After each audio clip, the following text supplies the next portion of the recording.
아멘. 이것으로 굿뉴스를 좀 나누고요. 오늘 이제 드디어 다니엘의 예언 세 번째 같이 공부해 보려고 합니다.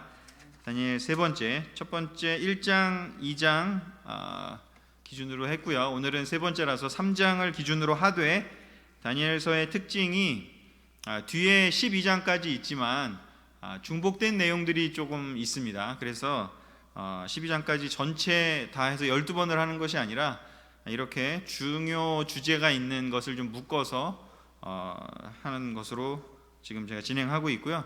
앞으로 한 2번 정도, 2번 또는 3번 정도 하면 다 정리가 되지 않을까 싶습니다. 그래서 오늘 세 번째 다시 나누려고 합니다. 자, 세 번째 내용은 3장을 시작으로 하는데 3장에 대한 내용을 바탕으로 하려고 합니다. 근데 이 3장은 또 6장에 있는 내용과 또 연결이 됩니다. 비슷한 맥락의 이야기고 같은 주제를 다루고 있습니다. 그러나 이렇게 등장 인물이 다르고 또 상황이 조금 다를 뿐이죠. 그러나 근본적인 그 백그라운드는 이렇게 변하지 않는 왕의 교만을 보여주고 있습니다. 바로 3장에서는 느부갓네살 왕의 이야기고요. 또 다니엘의 세 친구들의 이야기입니다. 다니엘의 이야기가 아니라 다니엘의 세 친구들의 이야기이고 느부갓네살의 왕의 이야기입니다. 6장의 경우에는 바빌로니아가 이제 페르시아라는 나라에 의해서 정복이 되면서 왕이 바뀌게 됩니다. 그러나 다니엘은 그곳에서도 여전히 그곳에 있게 됩니다. 다리우스 왕이라고 하는 페르시아의 왕이 등장을 하게 되고 또한 다니엘도 거기에 나오게 됩니다. 바로 이런 두 가지의 상황이 다른 이야기지만 그 근본적인 내용은 유사합니다. 그래서 그 내용을 성경 구절을 통해서 먼저 같이 한번 보도록 하겠습니다. 3장 5절에서 6절을 제가 읽도록 하겠습니다. 함께 읽으셔도 좋을 것 같습니다.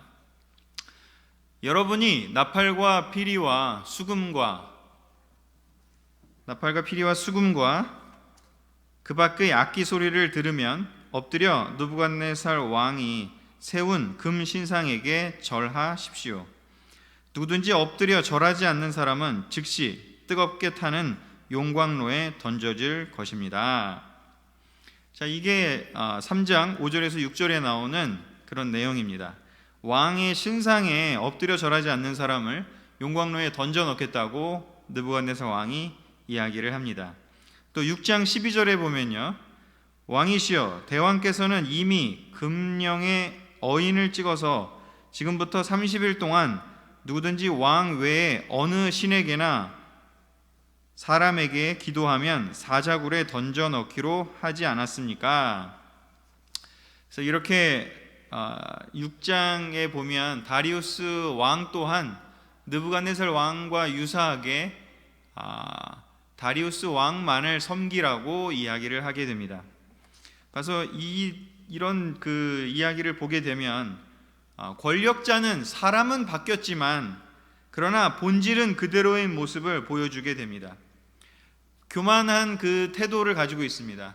세상의 권력에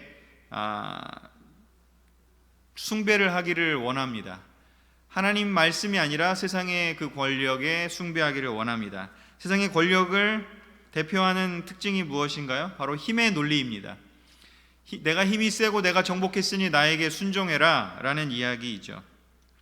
내가 권위가 있으니까 나에게 지배를 당해라 라는 뜻이죠. 바로 약육강식의 논리가 있습니다. 바로 그렇기 때문에 이 이야기를 통해서 세상은 변하지 않는다. 어떻게 변하지 않느냐? 지배하려고 하는 그러한 통치의 속성을 보인다는 측면에서 변하지 않습니다. 예수님도 이야기를 하셨죠. 세상의 통치자들은 자기의 세력을 통해서, 힘을 통해서 통치하려고 하지만 그러나 너희들은 그렇게 하면 안 된다. 너희들은 섬김의 정신으로 리더십을 발휘해야 한다. 너희들의 해야 될 일은 섬기는 것이지 통치하려고 하는 세상의 방식을 따라가는 것이 아니다. 그렇게 제자들에게, 사도들에게 가르치시죠. 바로 그러한 것처럼 세상의 원리는 그것이 국가의 시스템이 되었던 아니면 뭐 그 회사의 시스템이 되었던, 아니면 가정의 시스템이 되었던, 세상의 시스템은 힘에 의해서 힘의 숭배, 강한 사람이 약한 사람을 좌지우지하는 그런 논리가 강하게 되는 것입니다. 바로 그것을 이 3장의 백그라운드에서 우리가 볼 수 있고요. 그런데 이 3장과 6장의 이 이야기를 그냥 그대로만 봐도 우리가 많은 걸 깨달을 수 있지만 조금 더 생각해 볼 내용이 있습니다. 파워포인트를 다시 좀 띄워주시면 제가 설명을 좀 더 드리도록 하겠습니다. 이 띄워주시는 동안에 제가 이 말씀을 드리겠습니다. 이 3장과 6장의 이 시기는 바빌로니아와 그 다음에 페르시아의 시기까지만을 이야기를 하는데요.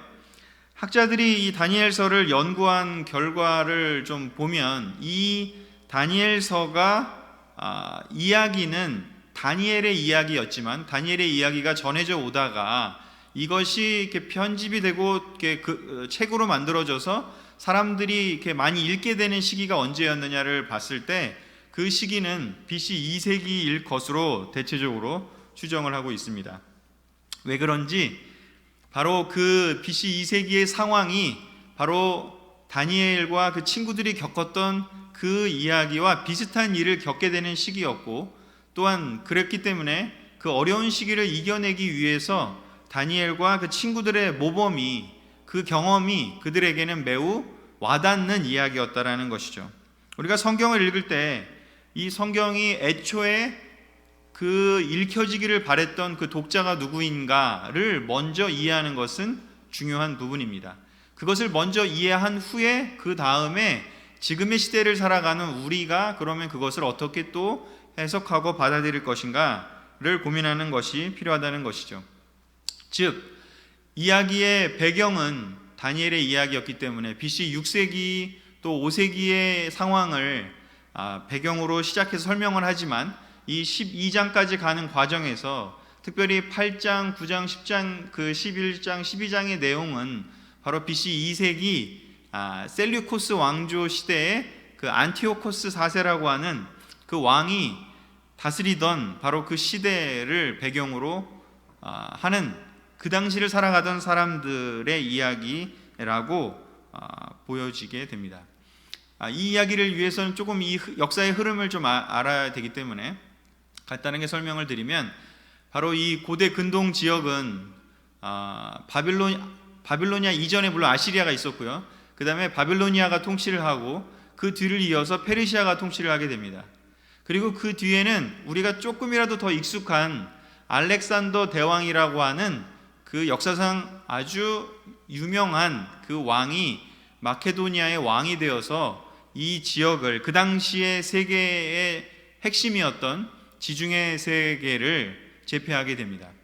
그런데 그 마케도니아의 왕이었던 알렉산더가 통치하는 시간은 짧습니다. 그 시간이 지나고 나서 수십 년밖에 안 되고 그 시간이 지나고 나서 나라가 4개로 나누어지게 됩니다. 그래서 로마의 지역에 있는 곳을 다스리는 세력이 있고 또 그 옆에 마케도니아 지역, 그리스 지역을 다스리는 세력이 있고 바로 그 다음에 그 안티오코스 4세가 있었던 그 메소포타미아 지역, 즉 바빌로니아와 페르시아가 있었던 그 지역을 다스리는 셀류코스 왕조라는 것이 등장하게 되고요. 또한 그 아래쪽에는 이집트를 다스리게 되는 톨레미 왕조라고 하는 그 왕조가 생깁니다. 그래서 이 4개의 왕조로 나눠지게 됩니다. 다니엘서를 읽다 보면 4개의 왕조로 나누어졌다 이런 표현이 있는데 바로 그것을 설명하고 있는 것입니다. 바로 이렇게 나누어진 그 시간 동안에 많은 경쟁을 하게 되고요. 서로 싸움을 막 하게 됩니다. 바로 그 시간이 지나고 나서 나중에 그 4개의 나라를 전부 다 통일하고 왕이 되는 게 누구냐 하면 바로 로마의 그 아우구스투스 옥타비아누스 황제가 됩니다. 바로 그 사이의 기간이 한 200년 정도 되는데 그 시간 동안에 바로 이 다니엘서를 읽게 되는 그 사람들이 존재했던 것이죠. 성경의 신약과 구약의 사이의 기간이라고도 표현할 수 있는데 바로 그 기간에 대한 내용입니다. 그래서 거기에 대한 내용들도 사실은 굉장히 많고 그것 또한 공부하려면 뭐 굉장히 많은 자료들을 또 공부를 해야 되지만 하여튼 중요한 것은 무엇인지 바벨로니아의 느부갓네살 왕이나 페르시아의 다리우스 왕이나 그리고 또 안티오코스 4세 왕이나 본질은 변하지 않는다라는 것만 기억하신다면 흐름에서 우리는 벗어나지 않을 수 있습니다. 그런데 우리가 조금 더 이 3장과 6장의 이야기를 읽는 사람들의 마음에 조금이라도 더 다가가기 위해서는 그 시대의 사람들이 어떤 일을 겪었는지를 조금 이해할 필요가 있기 때문에 그 부분을 조금 알려드리도록 하겠습니다.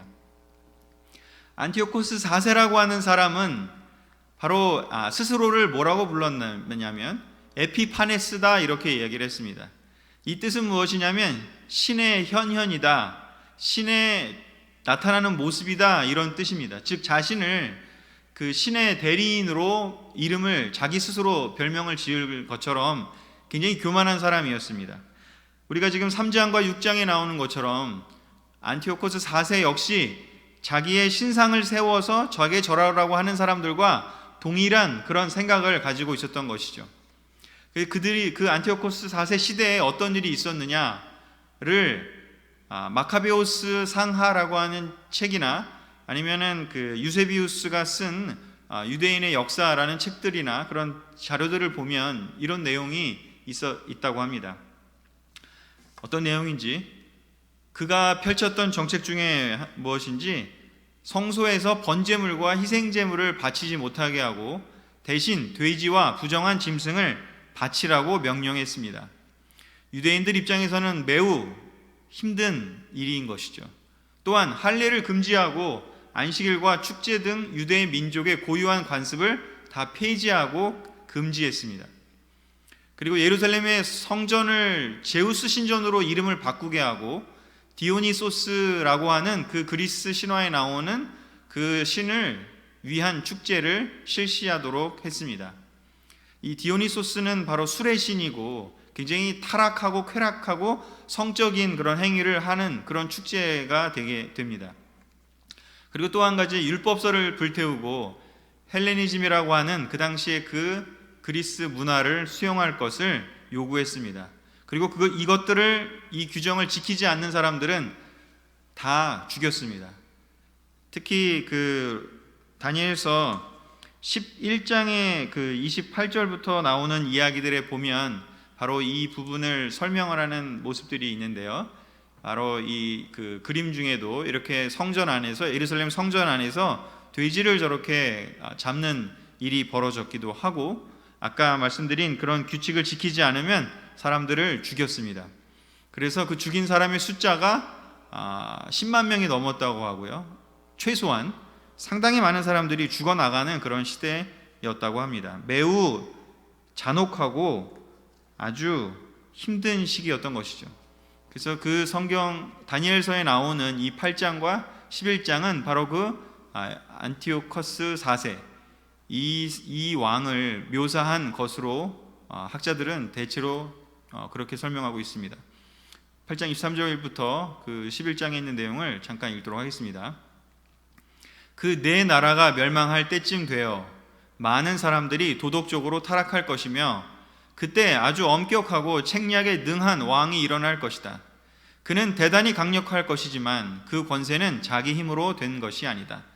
그가 장차 무자비하게 파괴하고 자기 마음대로 행할 것이며 하는 일마다 성공하여 강한 자들과 거룩한 백성을 멸할 것이다. 그는 기만술에 능하여 속이는 데 성공할 것이며 자신을 대단히 자랑스럽게 여길 것이다. 11장 31절 33절 그는 다시 예루살렘을 약탈하고 성소를 더럽힐 것이며 매일 드리는 제사를 폐지하고 성전 안에 더러운 우상을 세울 것이다. 그들은 언제나 위험을 당하며 그들 중 많은 사람들이 불에 타서 죽거나 칼날에 죽고 또 어떤 사람들은 감옥에 갇히거나 약탈을 당할 것이다. 바로 이러한 내용들이 바로 이 BC 167년경에 있었던 일을 예언하고 있고 묘사하고 있는 것입니다. 특별히 이렇게 다니엘서에 보면 이런 설명을 할 때 앞쪽에 보면 양과 염소 또는 뭐 독수리 모양, 사자 모양 이런 묘사들이 나옵니다. 이런 묘사들을 동물로 이렇게 묘사한 이유는 바로 그 시대가 독립된 나라가 아니라 바로 이러한 포악한 왕들에 의해서 통치를 받고 있는 시대에 이 글들을 읽어야 되는 사람들에게 전달하기 위해서는 동물로 묘사하는 것이 간접적 표현이기에 안전하기도 하고 발각되면 죽을 수도 있기 때문이겠죠. 또 한 가지는 바로 이렇게 묘사한 일들이 그냥 그 당시에 일어난 일도 묘사하지만 먼 훗날에 다른 시대에 비슷한 일들이 일어날 때 적용할 수 있기 때문에 이렇게 묘사를 한다고 설명할 수 있습니다. 그래서 요한계시록에 나오는 여러 가지 그런 짐승의 이미지들은 바로 마찬가지로 그 시대의 그 글들을 읽는 그 당시의 사람들이 이해할 수 있는 암호이기도 하면서 동시에 그 암호는 역사가 반복되기 때문에 꼭 그 로마의 왕들뿐만 아니라 그 이후에 있었던 여러 다른 세대의 다른 나라의 왕들에게도 적용이 된다는 것이죠. 바로 그러한 이유로 다니엘서의 이러한 묘사들이 요한계시록의 묘사와 일맥상통하면서 이 묵시 기록을 우리가 어떻게 이해하고 받아들여야 하는지를 알 수 있습니다. 이러한 상황 속에서 이 이야기를 듣는 사람들은 이 이야기를 다니엘서의 이 3장과 6장의 이런 이야기를 듣는 사람들은 와우, 이들이 겪었던 그 시대, 다니엘의 세 친구와 다니엘이 겪었던 그 시대가 지금 내가 겪고 있는 것과 그들도 유사한 것을 겪었구나 라는 것을 생각하면서 읽었을 수 있습니다. 그렇기 때문에 그들에게는 너무나 와닿는 이야기고 너무나 공감이 되는 이야기고 위기 속에 빠지면서 이 책을 읽을 때 격려를 받았을 것입니다. 우리도 어떤 사람과 대화를 나눌 때 그 사람이 뭔가 경험이 많고 또는 내가 지금 겪고 있는 아픔을, 어려움을 먼저 겪은 사람을 만나서 이야기를 들을 때 그리고 공감함을 받을 때 우리의 마음이 이해받고 공감함을 받을 수 있는 그런 느낌을 받는 것과 같은 이치인 것이죠. 그래서 이 다니엘서를 처음 받아들고 읽은 그 형제자매들에게는 그 당시에 그 사람들에게는 이 다니엘의 이야기 또 이 세 친구가 겪었던 이야기가 너무나 와닿았습니다. 비슷한 상황에 처해 있었기 때문이죠. 그래서 이러한 어려운 상황에 있는 사람들에게 이 전하는 이 메시지는 그 당시 사람들에게 매우 도움을 주었고요. 그리고 그 이후에 초대교회에 있는 사람들에게도 매우 도움을 주고 예수님도 이러한 다니엘서에 있는 이야기들을 여러 구절을 인용하심을 볼 수 있게 됩니다. 또한 나중에 초대교회 형제자매들도 어려움을 겪을 때 다니엘서를 보면서 또 계시록을 보면서 또 다른 책들을 성경을 보면서 격려를 받았습니다. 우리 또한 우리가 어려움에 처할 때 이런 성경 구절들이 우리의 마음에 큰 격려와 위로를 줍니다. 그래서 오늘 이러한 백그라운드에 있는 그 내용을 기반으로 한 세 가지만 또 같이 우리 포인트를 나눠보도록 하겠습니다. 첫 번째는요, 순수하고 값진 믿음은 시련을 통해서 얻어진다라는 포인트를 함께 나누고 싶습니다. 이러한 느부갓네살 왕의 시련, 또 다리우스 왕의 시련, 또 안티오코스 4세의 시련, 이런 시련들을 통해서 그들의 믿음이 성장하고 변화하고 단련될 것에 대해서 다니엘서에 기록이 되어 있습니다. 바로 11장 35절에 그렇게 쓰여져 있고 또 신약에도 여러 구절에 쓰여 있지만 특별히 베드로전서 1장 7절만을 오늘 함께 보려고 합니다. 읽겠습니다. 다니엘 11장 35절입니다. 그 지혜로운 자들 가운데 일부는 죽음을 당하겠지만 그 결과 하나님의 백성들은 연단을 받아 정결하고 깨끗하게 될 것이며 이런 일은 하나님이 작정하신 때까지 계속될 것이다. 베드로전서 1장 7절 시련을 겪은 순수한 믿음은 불로 연단하여도 없어질 금보다 더 귀하여 예수 그리스도께서 다시 오실 때 칭찬과 영광과 존귀를 받게 됩니다. 아멘.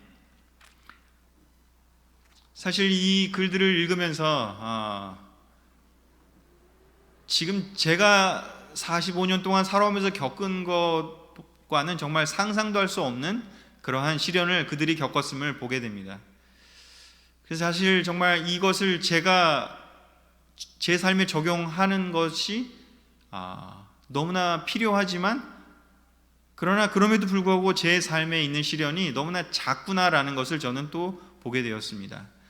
이들이 겪은 일들은 정말 목숨을 내놓는 일이었고요, 정말 너무나 큰 대가 계산을 해야만 하는 일이었습니다. 그러나 그들에게 주어진 메시지나 지금 이 시대를 살아가는 우리들에게 주는 메시지는 동일하다고 생각이 듭니다. 경중은 있겠지만 우리가 함께 나누는 우리 형제자매 여러분들이 겪고 있는 그 어려움은 또 우리들만의 그러한 시련이고 어려움이기 때문에 우리 또한 이겨나갈 필요가 있는데, 바로 그 믿음의 그 본질은 동일한 것이죠. 바로 어떤 것인지, 우리가 지금 겪고 있는 이 시련과 어려움이 있다면 그것을 통해서 하나님이 기대하시는 것은 우리가 정말 정결하고 깨끗하고 그리고 순수한 믿음이 더 자라나고 또한 드러나게 될 것이라고 하는 것이죠. 바로 우리의 순수하고 값진 믿음이 그냥 우리가 축복받고 행복할 때 얻어지는 것이 아니라 시련을 겪으면서 얻어진다라고 성경은 기록하고 있습니다. 그러기에 순수하고 값진 믿음을 원하시고 그것을 키우기를 원하신다면 하나님이 때때로 허락하시는 시련을 우리가 이해하고 올바르게 받아들이는 것이 필요하다는 생각이 듭니다. 바로 이 어려운 시대를 살았던 그들이 이 시련을 믿음으로 받아들이고 했기에 그들을 통해서 결국에는 예수님 시대에도 메시아를 기다리는 사람들이 연결이 되었고요, 그리고 또한 초대교회 형제자매들이 바로 목숨을 던지면서 그들의 그 시련을 견뎌냈을 때 바로 그 후대 세대에 하나님 말씀이 전파되었고 지금의 우리들에게까지 이렇게 전달이 되어져 내려온 것이 아닌가 싶습니다. 우리 또한 우리의 삶에서 겪게 되는 종류는 다르고 상황은 다르겠지만 그러나 본질은 똑같은 바로 그러한 시련을 통한 우리의 믿음의 성장을 기대하고 나아가는 것이 필요하다는 생각이 듭니다. 저 또한 이 세 친구들과 또 다니엘의 모습을 보면서 바로 그들의 믿음을 본받기를 원하고, 또 저 또한 저에게 주어지는 시련이 있다면 그들과는 비교할 수 없는 정말 작은 시련이구나를 또 보면서 제 삶에서의 시련들을 이겨나가기로 결정을 해봅니다. 이 말씀을 듣는 여러분들도 지금 어떠한 일이 있던지 간에 이 다니엘과 또 세 친구들을 보면서 격려를 받으시고 위로받으시기를 원하고, 특별히 또한 안티오코스 4세의 시기 때 그 죽어나간 10만 명 이상의 수많은 사람들을 또 기억하시면서 우리의 믿음을 지켜나갔으면 좋겠습니다. 자, 두 번째는요, 이들이 위험에 직면했습니다. 그런데 이들의 반응은 저와는 너무나 다른 놀라운 반응을 보이고 있음을 알게 됩니다. 3장 16절을 읽겠습니다. 느부갓네살 왕이시여, 우리는 이 문제에 대해서 우리 입장을 변호할 필요를 느끼지 않습니다. 만일 우리가 뜨겁게 타는 용광로 속에 던져진다고 해도 우리가 섬기는 하나님은 우리를 그 용광로에서 구해내실 수 있습니다. 그리고 그분은 반드시 우리를 왕의 손에서 건져내실 것입니다. 비록 하나님이 우리를 구해내지 않으실지라도 우리는 왕의 신들을 섬기지 않을 것이며 또 왕이 세우신 금 신상에게 절하지도 않을 것이니 왕이시여 그런 줄 아십시오. 6장 10절에서 18절에서는 다니엘의 이야기가 나옵니다. 다니엘은 그 조서에 어인이 찍힌 것을 알고도 자기 집으로 돌아가 예루살렘을 향해 창문을 열어둔 자기 다락방에서 전에 항상 하던 대로 하루 3번씩 무릎을 꿇고 기도하며 그의 하나님께 감사하였다. 그들이 시련을 겪었지만 그들은 준비된 반응을 보였습니다. 저는 이 부분이 놀라웠다라는 생각이 들었습니다. 그들의 반응은 주저함이 없었습니다. 그들의 반응은 단호했습니다. 왕이시여 그런 줄 아십시오 라고 이야기하는 그 톤에서 그래서 그들의 마음에는 흔들림이 없었음을 보게 됩니다. 제가 겪는 시련, 세상에서 겪은 어려움들을 생각하면 어떡하지? 이건 정말 이렇게 어떻게 해야 될까? 이게 하나님 말씀은 이거지만 나는 이게 세상의 방법대로 하면 조금 더 편하지 않을까? 여러 가지 고민을 하면서 하지만 이들은 단호하게 준비된 반응을 보였습니다. 다니엘은 심지어 어인이 찍힌 것을 보고도 아무런 문제가 없는 것처럼 그냥 자기 집으로 돌아가서 전에 하던 대로, 항상 하던 대로 하루 3번씩 무릎을 꿇고 그냥 기도했다고 합니다. 망설임이 없고 주저함이 없었습니다. 이것을 통해서 이들이 정말 저랑 다르구나, 이들은 왜 다를까에 대한 생각을 해보게 되었습니다. 그들은 이미 앞에 우리가 1장, 2장에서 본 것처럼 이들이 그 어릴 때 오면서 바로 이 시간들을 겪은 시간들이 포로로 끌려온 지 10년, 15년이 지난 한참 후의 시기라면 그 안에 있는 여러 시련들을 통해서 첫 번째 포인트에서 나눴던 것처럼 여러 가지 시련들, 작은 시련들을 겪으면서 그들이 훈련됐기에 어쩌면 이 어마어마한 시련, 용광로에 태워 바칠지도 모른다고 하는, 사자굴에 들어간다고 할지도 하는 그러한 어마어마한 위협이 오는 시대에 그들은 자연스럽게 이야기를 했습니다.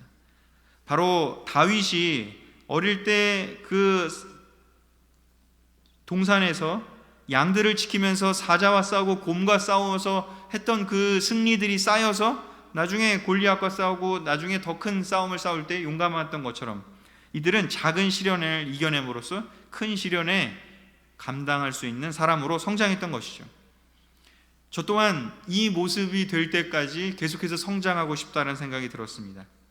그래서 어쩌면 이 두 번째는 하나님은 우리 모든 사람들에게, 이 다니엘서는 바로 모든 백성들, 모든 성도들 한 명 한 명을 다니엘이라고 말했다면 지금 저와 함께하고 계신 모든 분들, 저를 포함해서 모든 다니엘들에게 하나님은 이렇게 이야기하실 거라고 생각이 듭니다. 다니엘들아, 끝까지 하나님을 사랑하라, 사여라, 끝까지 충실하여라. 다니엘서 12장 2절, 그때가 오면 내 민족 가운데 하나님의 책에 이름이 기록된 자들은 다 구원을 받을 것이다. 이미 죽어서 땅속에 묻혀있는 수많은 사람들이 부활할 것이며 그 가운데는 영원한 생명을 누리는 자도 있고 영원히 부끄러움을 당하는 자도 있을 것이다. 12장 13절, 다니엘아, 너는 끝까지 충실하여라. 너는 죽어 평안히 쉬다가 마지막 때에 부활하여 내 상을 받을 것이다. 어쩌면 우리들에게 하나님이 하시고 싶은 이야기가 있다면 이 세 친구와 다니엘의 이야기를 보면서 그들이 그 작은 시련들을 끝까지 견디고 그 외롭고 힘든 상황 속에서 성장하는 삶을 보냈을 때 그들이 이렇게 담대한 사람으로 변화된 모습을 보여주면서 우리들에게 희망을 보여주고 우리의 믿음의 결과가 어떻게 될 건지까지 보여주는 그런 모습이 아닌가 생각이 들고, 우리를 격려해 주시기 위해서, 우리를 용기를 주시기 위해서 하나님이 말씀하시기 위한 구절이 아닌가라는 생각이 들었습니다. 아무리 힘들어도, 아무리 어려움이 오더라도 우리가 정말 진짜로 하나님을 사랑하는지 신뢰하는지 그 모습이 끝까지 우리가 견뎌낸다면 우리는 우리의 진짜 마음을 성장시킬 수 있을 것입니다. 그래서 잘 생각해 보면 그렇습니다. 우리가 상황이 좋을 때는 우리가 진짜 사랑하는지 진짜 신뢰하는지를 우리 또한 잘 모를 때가 많은 것 같습니다. 그래서 그런 어려운 상황들을 부딪히면서 겪으면서 흔들리는 저 자신을 보면서 내가 아직 그렇게 가야 할 길이 많이 남았구나를 깨달으면서 겸손하게 만들어줄 수 있다는 것이죠. 예수님은 이야기했습니다. 예수님을 사랑한다면 계명을 지키라고요. 이 다니엘 시대에는 정말 목숨을 바쳐야만 하는 그런 시련이었다면 우리 시대에 우리가 겪는 시련은 무엇일까요? 우리 시대에는 지금 이 한국 상황에서는 목숨을 바치는 정도의 문제는 아닐 것입니다. 그러면 우리가 정말 우리의 마음을 하나님께로 순수하게 깨끗한 믿음을 성장시키는지를 볼 수 있다면 그것은 무엇인지 우리가 하나님의 계명을, 예수님의 계명을 지키는지 안 지키는지를 통해서 드러날 거라고 예수님은 이야기하셨습니다. 우리의 삶의 원칙들이요, 우리를 마음을 깨끗하게 지키는 것들이요, 우리가 음란한 거에 빠지지 않고요, 우리가 거짓말하지 않고 또 우리가 힘든 상황에서도 불구하고 다른 사람들을 사랑하고 더 섬기기 위해서 자기 부인하는 것들이요, 예수님이 제시한 삶의 원칙들을 우리가 지켜내는지, 그것이 바로 우리가 하나님을 끝까지 사랑하는 것을 보여주는 지금의 시기에 우리에게 주어진 과제가 아닌가라는 생각이 듭니다. 하나님 나라의 원칙들이죠. 하나님 나라의 원칙들을 우리가 지켜나가는지 안 지켜나가는지가 바로 우리 시대의 과제라는 생각이 듭니다. 많이 이렇게 사람들이 지키지 않는 곳에서 우리가 더 훨씬 힘듭니다. 이 시기가 사실은 다니엘과 이 세 친구는 너무 쉽게 얘기했지만 사실은 굉장히 많은 배교자가 있는 시대였고요. 아까 안티오코스 4세 시대를 보여드렸지만 그 시대에 역사상 유례 없는 엄청나게 많은 배교자가 나온 시대였다라고 합니다. 심지어는 그 안티오코스 왕은 제사장한테도 뇌물을 바치고 아부하는 사람을 돈 받고 제사장을 시켜줬다고 합니다. 그래서 제사장들이 정치적으로 타락하는 시대가 되었던 것이죠. 수많은 배교자가 나와서 죽지 않으려고, 바로 그런 시대여서 명확하게 배교자인지 아닌지가 드러나는 시대였습니다. 그러나 우리 시대에는 그런 게 드러나지 않습니다. 그러나 우리는 우리 삶에서 드러날 것입니다. 우리의 삶이 하나님의 나라의 원칙들을 지켜내는지, 우리가 하나님 말씀을 매일매일 지키려고, 보려고, 따라가려고 하나님의 계명, 예수님의 계명을 지키려고 하는지를 우리의 삶에서 볼 필요가 있다는 것이죠. 저는 아까도 이야기했다시피 이 장면을 보면서 이 부분이 너무 감사하고 기쁘고 놀랍다는 생각이 들었습니다. 우리는 제자가 되었지만 배우기로만 결정했지 훈련이 아직도 많이 안 된 부분들이 많습니다. 그렇다면 우리가 정말 다니엘의 세 친구와 다니엘처럼 되려면 어떻게 하는 것이 필요할까를 생각해 봤습니다. 바로 그것은 무엇인지 예수님이 알려준 이 방법이 너무나 놀라운 제자 삶의 방법이 아닌가라는 생각이 저는 들었습니다. 오늘도 기쁜 소식에 이렇게 세례 소식이 있었지만 우리가 세례 받을 때 이거를 한번 해봅니다. 그러나 이 한 번 해보는 것이 아니라 우리 삶에서 주기적으로 이것을 우리가 할 수 있는 그런 습관이 되는 정도까지 된다면 우리는 다니엘과 세 친구처럼 준비된 사람이 되어가지 않을까라는 생각이 듭니다. 바로 그것이 무엇인지 대가를 계산하는 훈련이 필요하다는 생각이 듭니다. 다른 말로 하면 마음을 준비하는 훈련이라는 것이죠. 누가복음 14장 28절에는 예수님이 이렇게 말씀하십니다. 너희 중에 누가 망대를 세우려 할 때 먼저 앉아서 그것을 완성할 만한 돈을 가졌는지 비용을 계산해 보지 않겠느냐. 예수님은 제자를 삼으실 때 그냥 다 오라고 하지 않으셨습니다. 제자가 되고 싶은 사람들한테는 생각해 보라고 했습니다. 그리고 함부로 시작하지 말라고 했습니다. 그 어려운 상황이 왔을 때 네가 어떻게 믿음을 지킬 수 있는지를 생각해 보고 나서 결정하라고 했습니다. 그리고 이 결정은 세례 받을 때만 하고 끝나는 것이 아니라 세례 받고 난 후에도 지속적으로 해야 되는 일이죠. 그래서 이것이 삶의 습관이 된다면 아마 정말 나중에는 정말 너무나 믿음이 강해져서 다니엘과 세 친구처럼 또는 예수님처럼 그냥 어떠한 어려움이 오고 어떠한 핍박이 오도 그냥 단호하게 자기 하던 일을 하고 자기의 믿음을 그냥 말할 수 있는 단계까지 되겠지만, 그러기 전에 저 같은 믿음이 약하고 쉽게 고민하고 쉽게 다시 쓰러지는 사람이라면 이 대가 계산하는 훈련을 지속적으로 할 필요가 있다는 생각이 듭니다. 아침에 성경을 읽으면서 오늘 하루 나에게 주어질 대가는 무엇일까?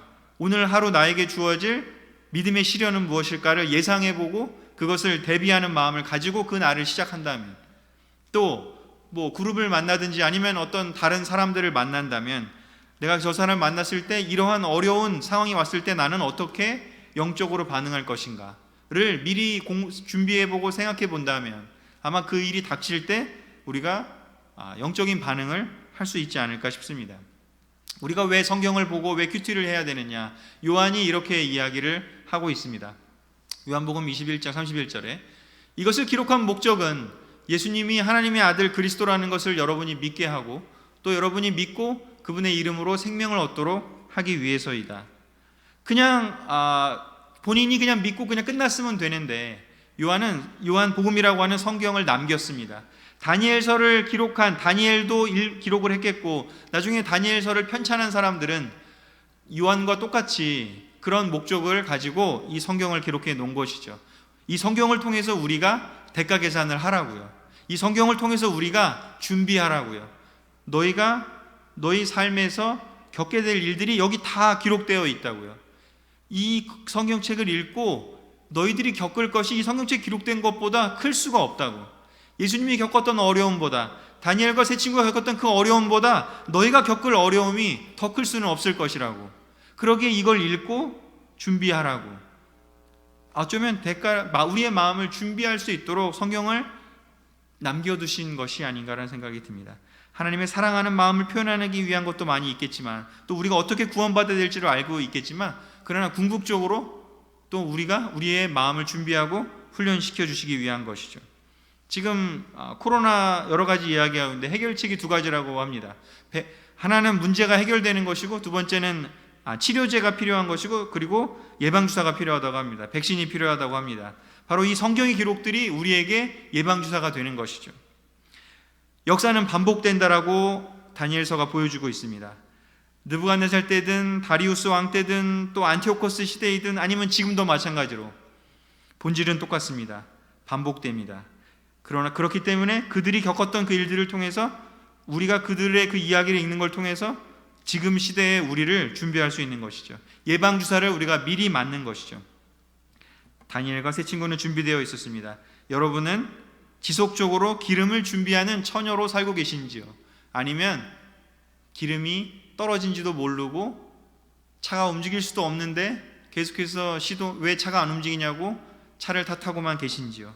기름을 준비하는 마음을 우리가 가지고 하나님이 우리에게 끝까지 버텨달라, 누구야 라고 이야기하는 그 음성을 같이 들었으면 좋겠습니다.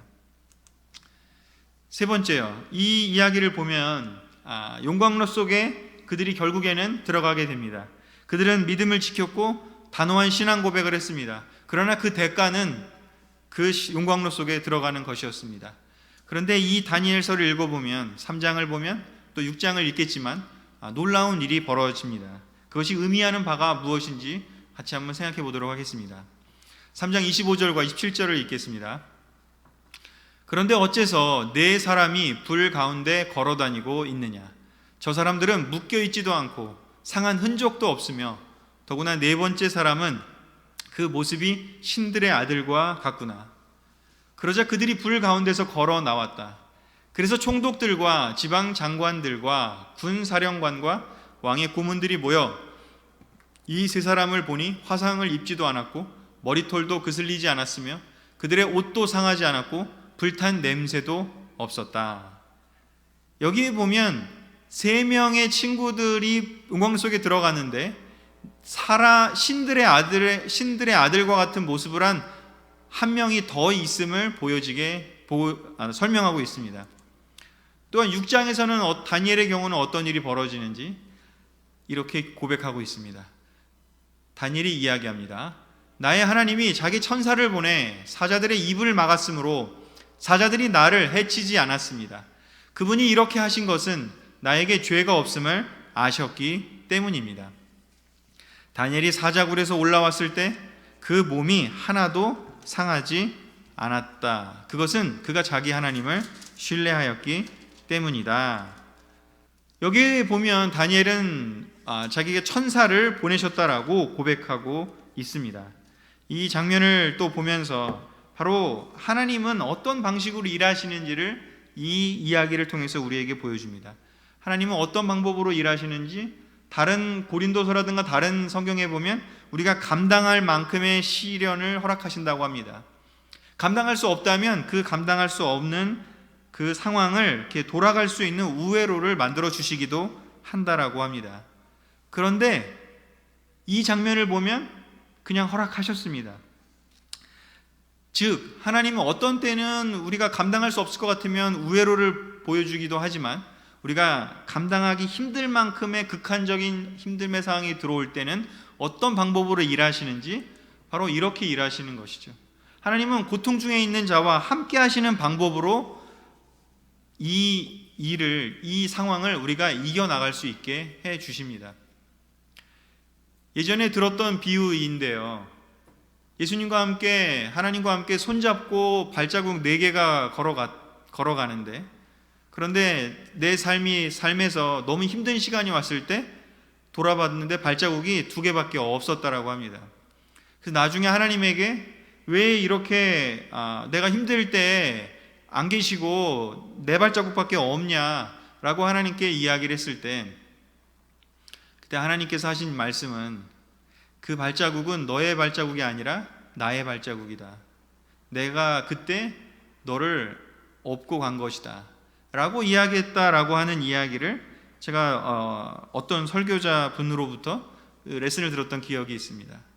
바로 하나님은 어떤 방식으로 일을 하시는지, 어떤 때는 우리에게 직접적인 도움도 주시지만 어떤 때는 이렇게 그냥 우리와 함께 고통을 그냥 겪으시는 방법으로 우리를 이끌어 주시고 인도하시는 모습을 볼 수 있습니다. 특별히 이 다니엘서에서의 모습은 그 용광로에 들어가지 않게 해주시는 것이 아니라, 사자굴에 들어가지 않게 해주시는 것이 아니라, 들어가되 하나님이 직접 오셔서 함께 천사를 보내셔서 함께 성령님을 보내셔서 함께 그곳에서 그 어려움을 견뎌낼 수 있도록 하신다는 것이죠. 신약 성경에도 비슷한 맥락의 이야기가 있습니다. 요한복음 16장 32절 33절입니다. 너희가 다 흩어져서 각자 제 갈 길을 가고 나를 혼자 버려둘 때가 오는데 그때가 벌써 왔다. 그러나 아버지께서 나와 함께 계심으로 나는 혼자 있는 것이 아니다. 너희가 내 안에서 평안을 얻게 하려고 내가 너희에게 이 말을 하였다. 이 세상에서는 너희가 고난을 당하기 마련이다. 그러나 용기를 내어라. 내가 세상을 이겼다. 예수님은 그것을 알고 계셨습니다. 다니엘에게 했던 것처럼, 또 많은 영적인 선배들, 영적인 그 구약의 용사들을 이야기를 통해서 보여주신 것처럼, 사람들은 다 떠날지 모르지만 그 시련 가운데 나 혼자 있을 때가 있을 때가 오겠지만, 그러나 하나님은 결코 나를 떠나지 않는다. 그래서 나는 혼자 있는 것이 아니다 라는 것을 예수님은 고백을 했습니다. 우리 또한 영적이 된다라는 것은 바로 무엇인지, 그 힘들 때 하나님이 성령님을 보내셔서 나와 함께 늘 계시다고 하는 그 마태복음 28장 28절 그 마지막 구절에 나온 것처럼, 20절에 나온 것처럼, 내가 세상 끝날까지 너와 함께 하겠다, 임마누엘의 하나님이라고 하신 바로 그 하나님이 우리를 버려두지 않고 항상 함께 계신다는 것.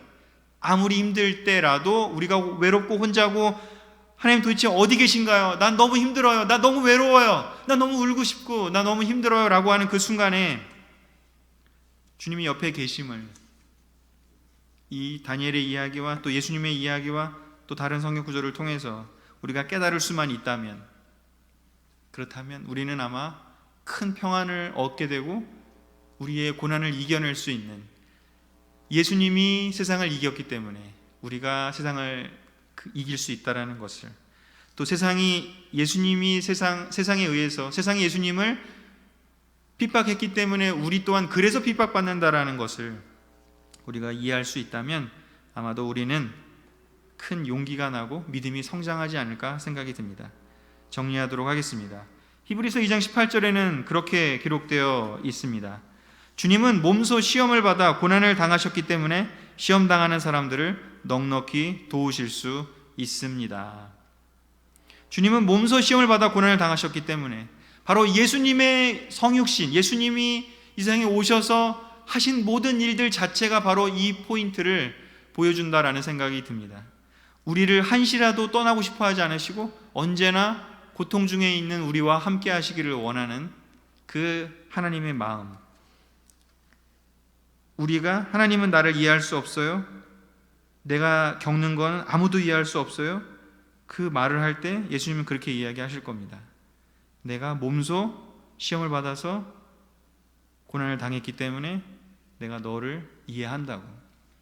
그 음성을 들으시는 귀한 하나님의 자녀들이 되시기를 바랍니다. 오늘의 이 다니엘서 3장과 6장에 있는 이야기를 보면서 저와 다니엘과 그 친구들의 거리가, 믿음의 격차가 너무 큼을 느낍니다. 감히 그들처럼 단호하게 이야기하라고 말할 자신이 저 또한 없습니다. 그러나 이 포인트들을 함께 나누고 싶습니다. 3개의 포인트였습니다. 첫 번째, 순수하고 값진 믿음은 시련을 통해서 얻어진다고요.